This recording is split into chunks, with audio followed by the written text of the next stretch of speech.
Momento Senac, um videocast que chega até você com assuntos atuais sobre gestão, saúde, gastronomia, arte, tecnologia, comunicação, moda e beleza de forma leve, descontraída e direta. Olá para você que nos acompanha na sua plataforma de streaming favorita. Está começando mais um Momento Senac. Eu vou iniciar me autodescrevendo. Eu sou Letícia, sou mulher preta da pele clara, tenho cabelos castanhos escuros, um pouco compridos, os meus olhos são castanhos escuros também e eu estou usando óculos. Estou com uma roupa, um blazer azul, royal e uma blusa preta por baixo. Bom, o programa de hoje eu queria que além de escutar, nos ouvir e assistir, eu queria que você sentisse o aroma desse estúdio também, que você pudesse sentir o cheirinho que está aqui, porque hoje a gente fala de um produto super especial. Ele ganha da cerveja e perde da água em questão de consumo. A gente vai falar do nosso cafezinho, que é um produto tão querido para o brasileiro, principalmente para Minas Gerais, que é um dos maiores produtores, é o estado que mais produz café no Brasil. Hoje aqui nos estúdios, quem me faz companhia é o Bruno Souza, ele que é produtor de café e fundador da Academia do Café aqui em Belo Horizonte. Bruno, um prazer te receber aqui nos estúdios, tá bom? Olá, Letícia. Eu sou o Bruno Souza, você já falou, eu vou me descrever, eu sou um velho de cabeça e barba branca, sou branco e estou usando uma blusa preta e um chapéu que cor meio esverdeado. Legal. Ô Bruno, a gente vai falar dessa bebida tão especial para o Brasil e para Minas Gerais. Essa bebida deliciosa, a origem dela é um pouco incerta, né? Muita gente fala que veio da Etiópia, juntamente com o pão de queijo, é praticamente um patrimônio de Minas Gerais, né? Você pode falar um pouquinho para a gente dessa história do café? O café veio da Etiópia. Hoje a gente vai na Etiópia e nas florestas da Etiópia você encontra variedades diferentes de café, né? E a razão dessa dúvida é porque o Império Otomano, o café chama árabe por isso, né? Ele foi descoberto na Etiópia e era muito mais fácil atravessar aquele bracinho do mar ali para chegar no Iêmen do que atravessar o deserto para chegar do outro lado, né? E os iemitas levaram para lá e hoje no Iêmen dizem que a produção de café deles foi mais ou menos em 585, né? Que foi para o Iêmen. E o Iêmen hoje, as fazendas do Iêmen são as mais antigas do mundo, né? Produzem café desde 1200. E a história do café, como que foi descobriu, né? Por que começaram a usar o café, é um pastor de ovelha do Iêmen, né? Que diz que estava pastoreando as ovelhas, sentiu falta de algumas ovelhas, quando ele foi procurar, elas estavam num arbusto com algumas frutas vermelhas, elas estavam comendo as arbustas, estavam pulando, né, saltitantes, e totalmente diferentes das outras, né? E ele pegou aqueles ramos, levou pro mosteiro, né, entregou para os padres, ou seja, o que era na época, e eles fizeram a infusão e tomaram e ficaram a noite inteira e não sentiram sono, né? E a partir daí o café começou a ser usado. Dizem que a forma como a gente toma hoje é porque um dia deixaram lá esquentando e o padre dormiu e o café queimou. E aí trouxe aquele cheiro e aí chegou-se no... Mas isso ninguém sabe ao certo se é, né? O café, como é que o café chegou no Brasil? Deu a história que eu te falei do amor bandido, né? Você vai ler o livro, mas agora eu vou ter que contar, mais ou menos, né? Os turcos otomanos, quando eles davam café para os outros, eles ferviam café, né? Se você ferve a semente, você mata o embrião e não tem jeito dela nascer mais. Então era muito difícil conseguir semente de café. E o rei da Holanda, visitando a Indonésia, ganhou umas sementes, cultivou no Jardim Botânico da Holanda e deu de presente para o rei da França, né? Não sei se Luís XIV. E de lá, esse café veio para Martinica, da Martinica chegou nas Guianas Francesas, mas a gente não tinha acesso a isso, né? E em 1727, teve um problema que a Guiana Francesa entrou a alguns metros na divisa, mudaram os marcos da coroa portuguesa na divisa do Brasil. E tinha que se resolver esse problema e o governador do Pará convocou o sargento Palheta para ir discutir esse problema. Mas, na verdade, ele queria que ele trouxesse grãos de café de lá, né? Tem gente que diz que essa história é verdadeira ou não, do amor bandido, porque o coronel Palheta fizeram um dia um passeio lá, resolveram rapidamente voltar a divisa para onde era, e quando ele foi embora para despedir, né, ele ia sair na semana seguinte, na segunda-feira, ele sabendo que o governador que tinha viajado, foi lá se despedir do governador, mas ele não estava só a mulher dele, né? E aí a mulher ficaram mais ou menos uma semana dentro da biblioteca, ele devia estar aprendendo espanhol, alguma coisa diferente, né? E ele era conhecido, você vai ver no livro, que ele era um conquistador, né? Um sujeito que na época não era casado, 45. O Fabrini foi à Guiana para saber dessa história da verdade, né? E ele trouxe as sementes de café e algumas mudinhas. Então, assim, a história do café é uma história de um amor bandido, né? Ele conquistou a mulher do governador da Guiana Francesa e trouxe as sementes. Esse é um livro genial. Ele é muito interessante porque ele realmente conta a história de como é que o café chegou no Brasil, né? Esse é o livro, gente, que o Bruno trouxe para mim, ó, dessa história que ele está mencionando. Ô Bruno, e quando é que o café se popularizou aqui no Brasil e em Minas Gerais? Como é que foi essa popularização? Porque é uma bebida muito popular, todo mundo conhece o café, né? Na verdade, ele já chegou, já virou por cheiro, né? Igual o senhor já chamou aqui. O café realmente atrai e ele se popularizou logo que entrou, né? Do Rio de Janeiro para as matas de Minas e para o sul de Minas foram aumentando a produção. E aí ele desceu mais ou menos na década depois da Segunda Guerra, desceu para o Paraná, que se tornou, pra você ter uma ideia, em 1975 o Paraná produzia 10,5 milhões de sacas, que representava 48% da produção brasileira. Então praticamente 50% do café brasileiro era produzido no Paraná. Até o dia 18 de julho de 1975, quando nós tivemos a geada negra, a famosa geada negra no Paraná. Pra você ter uma ideia, antes da geada, o café já tinha sido colhido, 10 milhões e 500 mil sacas. No ano seguinte, 3,8 mil sacas. Paraná hoje, 50 anos depois, produz hoje em torno de 1 milhão e 200, 1 milhão e 300 mil sacas. Ele ultrapassou o São Paulo naquela época, e São Paulo hoje, Minas Gerais, é o grande produtor, né? Minas Gerais hoje produz metade do café do Brasil e produzimos hoje, estou dizendo arábica, também Minas Gerais não produz robusta, né? Então, o Brasil produz esse ano em torno de 50 milhões de sacas, Minas Gerais deve produzir 25. Normalmente a metade do café arábica do Brasil é produzido em Minas Gerais, né? O Brasil representa quase 40% da produção de café mundial. E se a gente for falar de arábica, Minas Gerais produz aí mais ou menos em torno de 25% do café arábica do mundo. O problema do Brasil no consumo do café é a forma como a gente acostumou a consumir o café, tá? Ontem eu vi em algumas coisas, por exemplo, o que é café gourmet, o que é café premium, né?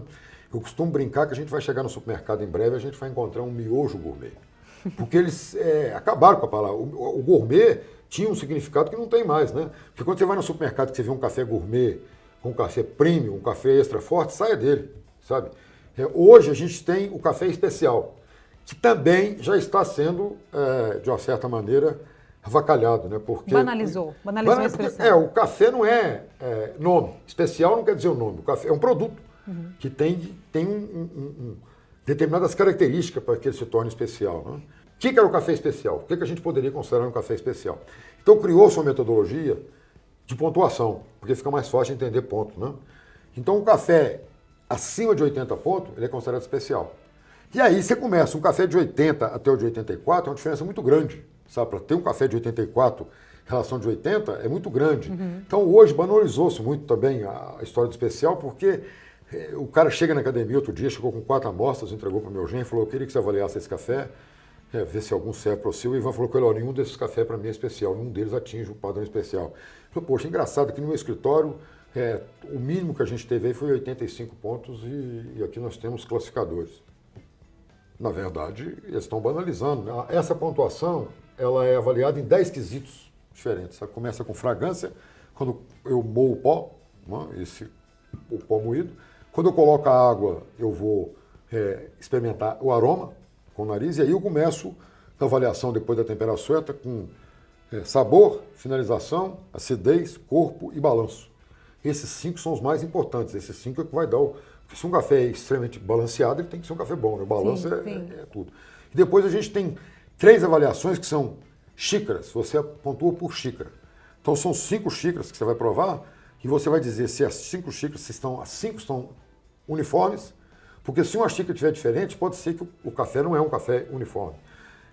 5 xícaras para provar defeitos aromáticos, coisas que não são produzidas pelo café.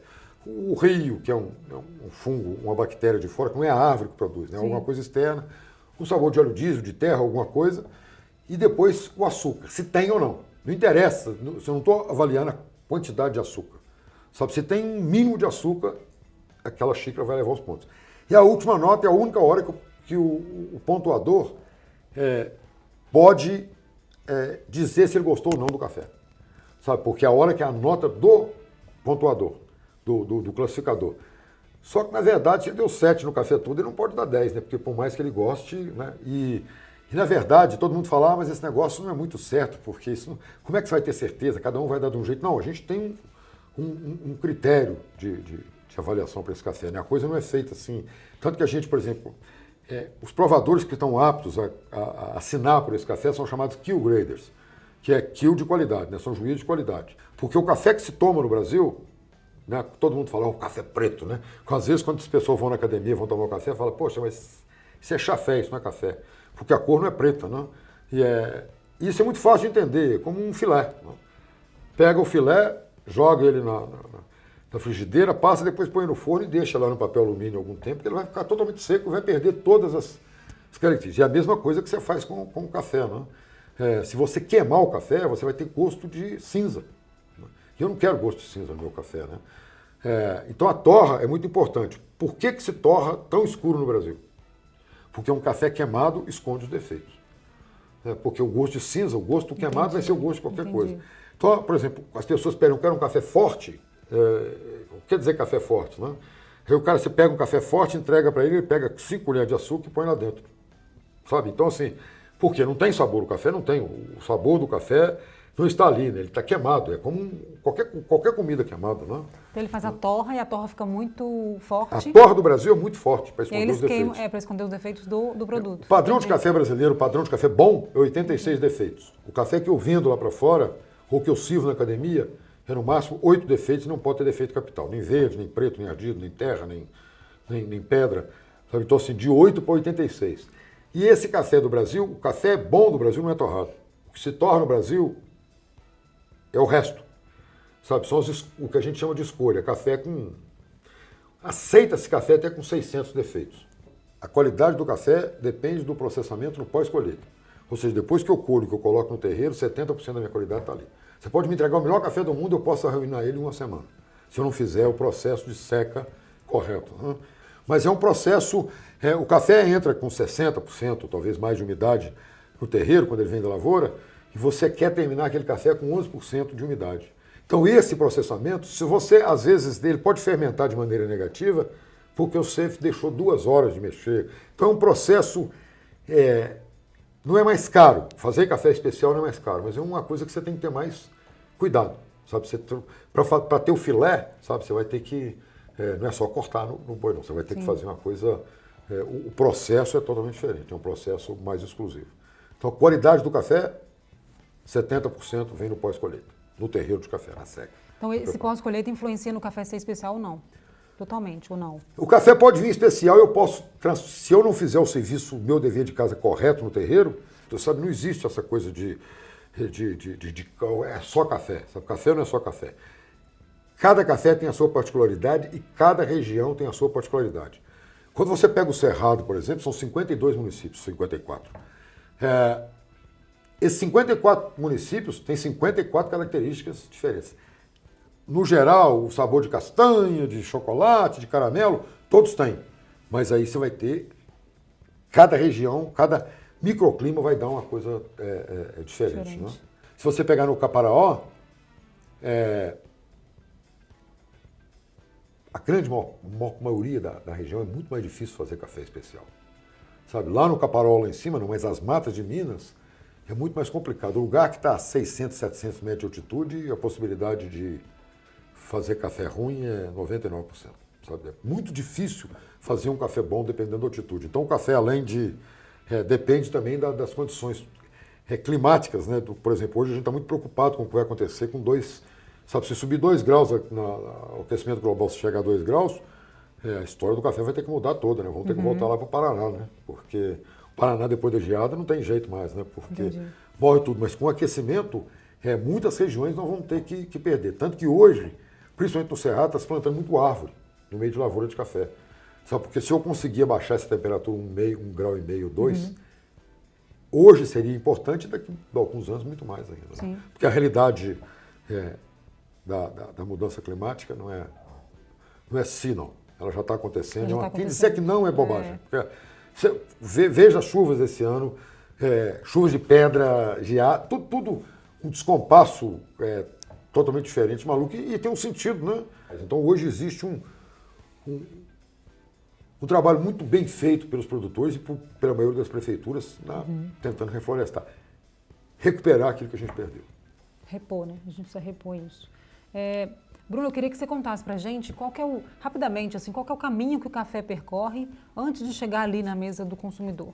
Bom, florada outubro, o café, em junho começa-se a colheita, aí tem um processo, normalmente você gasta 3 meses durante o processo de colheita, em agosto, agosto, setembro, esse café começa a ser beneficiado, ou seja, descascado, né? Ele vem um grão que vem um coquinho, né? Você vai tirar a casca, dali ele vai para o armazém, o café que é especial vai ser repassado novamente, vai ser, depois de beneficiado, a gente chama de rebenefício, onde vai ter ventilação, vai tirar grãos com menos densidade, tamanho. A gente separa o café de tamanho desde a primeira 12 até a primeira 19, né? A partir dali, né, ele é ventilado, ele vai ser ensacado, vai ser transportado para algum armazém e dali ele vai para alguma torrefação até chegar no supermercado ou na sua casa, né? Ô Bruno, a gente tivemos recentemente um reality gastronômico, inclusive se você ainda não assistiu, você que está em casa, assista o Tempero de Minas, está disponível no YouTube da Itatiaia. E no Tempero de Minas, em alguns dos episódios, o pessoal, os chefes, né, do Senac foram pedidos para os participantes fazerem um prato com café, só que era um prato salgado. Então, assim, a gente pode ver que o café é realmente um coringa, né? A gente usa ele como bebida, prato doce, prato salgado. Você tem algum exemplo, assim, de como é que a gente pode harmonizar melhor o café? Eu tenho algumas, a gente faz algumas drinks com café, né? sem álcool na academia. Sim, pode botar álcool também, mas lá a gente não serve álcool. E eu me lembro de algumas receitas. Uma delas, por exemplo, era uma costela à moda do Barão, que era usado café coado. E na academia a gente tem, por exemplo, um drink que a gente usa muito, que é esse, que é o cold brew, que é o café coado frio, que a gente chama coco brew, que a gente coloca água de coco e depois coloca o café. Fica sensacional. Você quer ver um outro que você vai achar estranhíssimo? Você pega... A primeira vez que me falaram isso, me deram inclusive uma receita diferente, que era... Você pega o café que sobrou, coloca na forma de gelo e faz gelo com o café. No outro dia você pega o suco de laranja, bota no liquidificador e bate 3 pedrinhas com um copo de suco de laranja. Eu imaginei assim, eu chupando a laranja e tomando café, é uma coisa que não combina, né? Não combina. Só que quando você bate as duas, as acidez, fica um negócio espetacular. Hoje a gente tem um drink na academia que chama limãozinho, coisa de mineiro, né? Que é limão capeta, suco de limão capeta com café. Excepcional. O pessoal que produz café, geralmente, quem mexe com café, fala que quando você toma o café sem açúcar, você sente o gosto verdadeiramente do café. Tá, mas como é que você vai tomar não vou falar o nome, mas como é que você vai tomar um café comercial sem açúcar? Você não dá conta de tomar aquela porcaria? Então é isso que eu queria. Só o especial a gente consegue tomar açúcar, sim. então. Porque não é só o café especial. Se eu pegar esse café aqui meu, tá vendo? Essa é a cor da torra. Sim. A cor da torra, que para o nórdico ela é queimada, ela é escura. O nórdico torra mais, mas é um sistema diferente, mas eles torram mais claro do que isso. O nosso café é dessa cor, pô. O café que você compra no supermercado é dessa cor. Sim, o comercial, né? Bom, gente, agora o Bruno trouxe aqui algumas amostras de café, ele vai fazer um método e explicar pra gente como é que funciona esse método, né, Bruno? Gente, né? eu vou começar a fazer aqui agora, o café é o seguinte, ó, eu tô com a água já a 92 graus Celsius e eu vou lavar o meu filtro de papel. O objetivo que eu tô lavando aqui é para tirar o sabor do cloro do papel, fica um gosto de papel. Né? Tem diferença você beber em copo de vidro, igual com vinho, assim? Tem que ser numa xícara, num copo de plástico? Tem diferença? Tá mais ou menos igual a história do como é que você toma, com açúcar ou sem açúcar, né? Como é que você gosta, sabe? Então, mais uma vez, como é que é o melhor? Mas faz diferença no gosto? Vocês que são degustadores. Você, Bruno, você acha que faz diferença no gosto? Eu acho que não. No plástico, não? sim. No plástico, No plástico, sim. Você tem questão de temperatura, né? O copo, por exemplo, quente, né? É ruim de segurar, né? Sim. Então a xícara, eu, por exemplo, particularmente gosto de tomar em caneca. Ó, eu já pesei o café, vou terminar de moer aqui. Nós estamos fazendo uma moagem. Esse aqui é um moedor alemão que reproduz nada mais, nada menos do que a minha avó tinha, né? Que eu estou arrumando lá de casa. A única diferença é que ele faz tão bem quanto o da minha avó, faria tão bem quanto esse. Só que esse eu carrego no avião, faço no avião em qualquer lugar. O da minha avó tinha que ter um lugar pesado, né? Mas a moagem, o moedor elétrico é muito caro. Então você tem hoje moedores manuais baratos. Aquele moedorzinho, melhor do que você levar o café moído, mas é liquidificador, né? E não moe com uniforme, né? Entendi. Esse aqui, a uniformidade, esse aqui é o melhor moedor, considerado o melhor moedor de café do mundo. Então a gente faz tudo em relação ao peso, né? Hoje, por exemplo, aqui eu vou estar usando pra gente aqui 7 gramas por cada 100 ml. Tá? Então o que couber aqui dentro, eu vou usar a quantidade de água proporcional. Né? Se eu botar aqui, por exemplo, vamos ver quantas gramas que vai dar.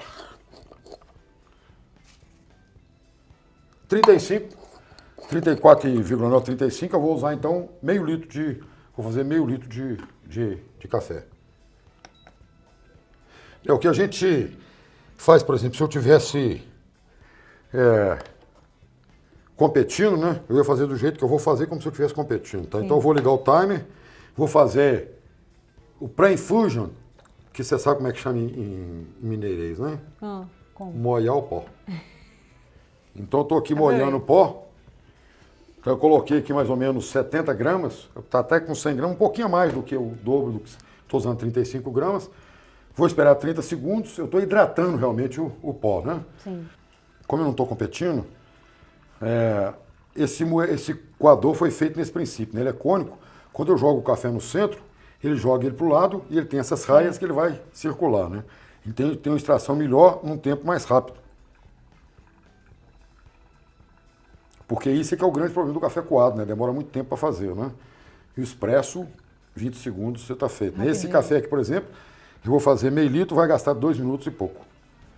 500. Vou lá. Você tem alguma história afetiva com café? Assim, ele veio da sua família, como é que foi? Eu sou quarta Sua família geração. Sempre trabalhou com café? Meu bisavô, em 1860, plantava café na Estrela do Indaiá. Meu pai é de Candeias, ele foi para Campo... Em 29, meu avô quebrou com café. Aí meu pai trabalhou até os 17 anos com ele, tirando casca de boi-batimão para ajudar a pagar as contas, foram 7 anos. Em 1936, ele mudou para Campos Altos. Em 38, ele foi convocado para a Segunda Guerra, ficou 1 ano e 1 mês na Itália, e aí voltou para Campos Altos e fez a vida lá. Bruno, o que a gente pode esperar para um futuro do consumo global do café daqui para frente, na sua opinião? O aumento vai continuar, porque assim, por exemplo, brasileiro, mais de 90% do brasileiro acima de 17 anos toma café. Se me perguntou o que vai acontecer com o consumo, depende do que nós vamos fazer. Sabe por quê? O tomador de café com açúcar, quando ele tomou o café, ele falou, esse café dá para tomar sem açúcar. Se eu melhorar a qualidade do café, obviamente o consumo vai aumentar. Sim. Tá? Porque eu costumo dizer o seguinte, você pode gostar de carne de pescoço, mas depois que você comer a filé 3 vezes, a 4ª vez, você não volta na carne de pescoço mais não. Então é mais ou menos igual ao café, né? Se você tem a oportunidade de tomar um produto... Então vai depender do que nós vamos fazer. Agora, não tem jeito mais, o consumo... Isso aqui te faz trabalhar, te faz tudo ao contrário de qualquer outra coisa, né? Como é que a gente faz essa... Eu queria que você explicasse, só para finalizar mesmo, qual que é a diferença entre essas variedades de café? Robusta, Conilon e Arábica, né? Na verdade, o Arábica e o Robusta são espécies. Você tem mais ou menos 32 espécies aí de cafés. Comercialmente, você tem o Robusta e o Arábica. São duas coisas totalmente diferentes, são árvores diferentes. Né? Pra você ter uma ideia, um é 22 cromossomos, o outro 44. Né? Qual que é a diferença? O Robusta, ele não precisa de... Ele pode ser cultivado a 0 graus, como você tem em Porto Seguro, na beira do mar, você tem café Robusta lá. O Conilon é uma variedade de Robusta. Entendi. Tá? E você pode cultivar ele em baixa altitude e com alta temperatura. O café Arábica, para ser especial, ele precisa de, no máximo, temperatura média anual de 21 graus Celsius. Só por isso que a gente está correndo determinados riscos de perder alguns lugares aí, porque a temperatura vai subir. Né? E o Robusta, como ele tem metade do açúcar, ele é muito mais amargo, ele é muito mais desprazeroso para tomar, mas ele é muito mais barato. Né? Então a indústria hoje a gente toma nos cafés comerciais pelo menos 40%, 50% de Robusta. A média dos cafés. Além do Arábica não ser bom, ainda se adiciona Robusta também. Né? Eles misturam o Arábica com Robusta? Sim, sim. Se você vê o grão, você vai ver que ele é totalmente diferente. O Robusta é pequenininho, é um grão totalmente diferente. Né? Mas a maioria das torrefações normais fazem blend de Robusta. Ótimo. Bruno, obrigada pela sua participação aqui com a gente, tá? Foi um grande prazer te receber aqui. Seja sempre bem-vindo. Obrigado. Aí ao Momento Senac, principalmente quando você trouxer cafezinhos. Quando quiser.